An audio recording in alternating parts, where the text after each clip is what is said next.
Chers amis philosophes, bonjour, bienvenue dans cette série de podcasts Les clés de la philosophie. Je m'appelle Jérôme Ravenet et je partage avec vous des conseils et une réflexion sur les clés utiles pour entrer en philosophie à travers les exercices académiques de la philosophie, la dissertation et l'explication de textes autour des auteurs du programme officiel des examens et concours du secondaire et du supérieur. Chers amis philosophes, bonjour, ravi de vous retrouver et après un certain nombre de podcasts consacrés à la question de la vérité, je vous propose de parler aujourd'hui du bien. Le bien ou le juste qui est avec le vrai dont nous venons de parler et le beau, l'un des trois transcendantaux de la philosophie de Platon, c'est-à-dire l'une des trois idées qui orientent ultimement la vie humaine.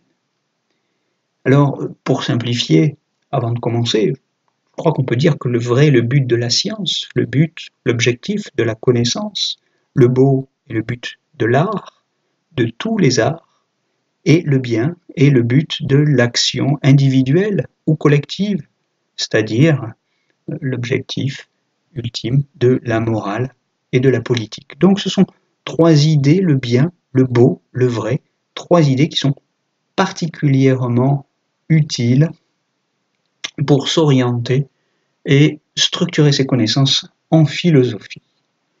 Alors, venons-en à notre sujet. Je crois qu'on peut proposer plusieurs définitions du bien. Je vous propose trois définitions. C'est une notion qui est assez souvent utilisée, aussi bien par le grand public dans la vie de tous les jours que par les élèves dans leurs copies. Mais à quoi renvoie-t-on et que désigne-t-on par ce terme, le bien? À quelle idée renvoyons-nous? Alors, pour essayer d'y voir plus clair, bien que ce ne soit pas explicitement une notion du programme, je vous propose d'essayer de la définir un petit peu. D'abord, je crois que on peut concevoir le bien d'un point de vue utilitariste. Ce que nous disons quand nous disons que c'est bien, c'est que nous jugeons les choses qui sont utiles à satisfaire nos désirs. Cette conception du bien inclut l'agréable ou le délectable, comme ce qui est utile à satisfaire mon désir. Le bien, c'est, d'une manière générale, d'abord de ce premier point de vue, ce qui m'est utile, ce qui me satisfait mes intérêts. Et c'est une conception du bien qui a ses pages de gloire dans l'histoire de la philosophie, notamment dans un courant de philosophie très particulier qu'on appelle l'utilitarisme, avec des auteurs tels que John Stuart Mill ou Jeremy Bentham. Bon, très prosaïquement, une maison, de la nourriture, de l'argent, ce sont des biens parce que ce sont des objets utiles pour moi. Mais cette conception du bien a évidemment rencontré des objections. Parce que si chacun juge du bien en fonction de ses propres intérêts, nous risquons de nous opposer, de nous affronter, de nous disputer. En jugeant bon ce qu'un autre méprise ou mauvais ce qu'un autre apprécie, chacun discrimine et stigmatise les autres. L'appréciation de l'utilité étant subjective, relative à l'intérêt de chacun, cette conception du bien, comme on le voit, produit des malentendus, des dialogues de sourds dans le meilleur des cas et des conflits, ce qui est évidemment beaucoup plus embêtant. Cette approche, elle encourt le reproche d'égoïsme ou d'égocentrisme. Et toute la question, c'est évidemment de savoir ou de trouver comment le dépasser. Peut-être que pour dépasser cette conception utilitariste du bien, on peut se tourner vers la Somme théologique de saint Thomas d'Aquin qui définissait le bien comme l'honnête. Ou nous tourner, ce qui est à peu près équivalent, du moins pour nous en première approximation, en tout cas au niveau d'une classe de terminale, on peut se tourner également vers Kant, qui propose un critère. Dans la morale de Kant, nous trouvons le critère suivant. Je cite Kant. « Agis toujours de telle sorte que la maxime de ton action puisse être érigée en loi universelle. Agis de telle sorte que tu traites toujours l'humanité en toi-même et en autrui comme une fin, et jamais comme un moyen. C'est une idée que Kant développe dans la critique de la raison pratique, entre autres. Alors, ça signifie que bien faire, c'est-à-dire agir d'une manière morale, c'est faire en sorte que n'importe qui, à ma place, abstraction faite de tout intérêt ou appétit égoïste, puisse vouloir la même chose. Bien faire, c'est faire en sorte que les motifs de mon action soient universalisables et non pas strictement intéressés, et non pas strictement rapportés à mon intérêt subjectif, personnel, égoïste. Tout le monde, à la place qui est la mienne, devrait pouvoir vouloir la même chose. Si tel est le cas, alors mon action ou la maxime de mon action est universalisable et j'agis bien. On se permettra tout de même de faire une objection à l'immense Kant. L'objection, c'est que son approche déontologiste aboutit paradoxalement à une déresponsabilisation. Si le bien est le devoir moral non égoïste, désintéressé, c'est-à-dire ce que les autres pourraient déterminer comme tel à ma place, mes besoins humains ne sont plus entendus et je cours le risque de me déshumaniser.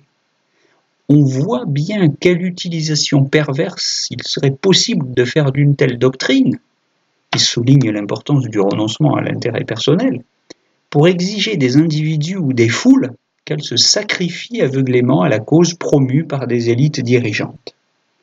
Bon, c'est cette objection que des psychologues ont résumée sous le concept de langage bureaucratique, en allemand Amtssprache, en référence évidemment au langage utilisé les nazis pendant la Deuxième Guerre mondiale. Et là-dessus, je vous renvoie notamment à l'analyse du discours d'Eichmann, l'organisateur de la solution finale, qui disait qu'il n'avait fait au fond que son devoir et obéi aux ordres, sans faire d'objection, comme tout un chacun selon lui aurait dû le faire, comme tout un chacun selon lui l'aurait fait à sa place.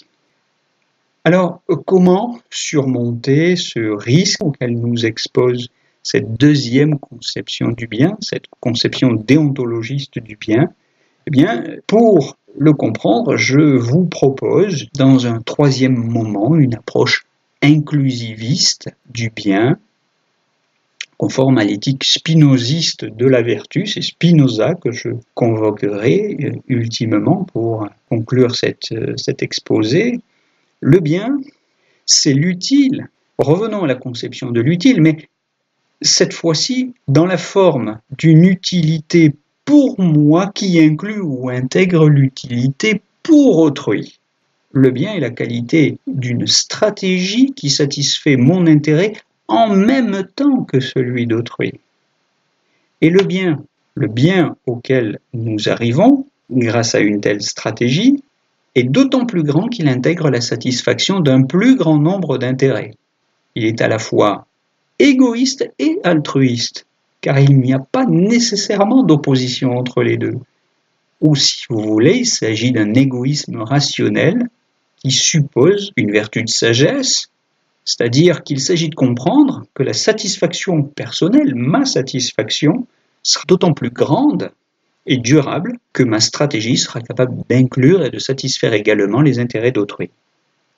Voilà en substance la stratégie qu'elle, Spinoza nous invite à réfléchir dans son éthique, et c'est sur cette conception arithmétique du bien, pour la qualifier encore autrement, que Spinoza fonde aussi sa doctrine de la démocratie absolue dans le traité politique. Donc on voit bien quel intérêt, à la fois sur le plan moral et politique, peut avoir une telle approche inclusiviste de la morale, de la vertu, dans le deuxième mode de connaissance que Spinoza décrit.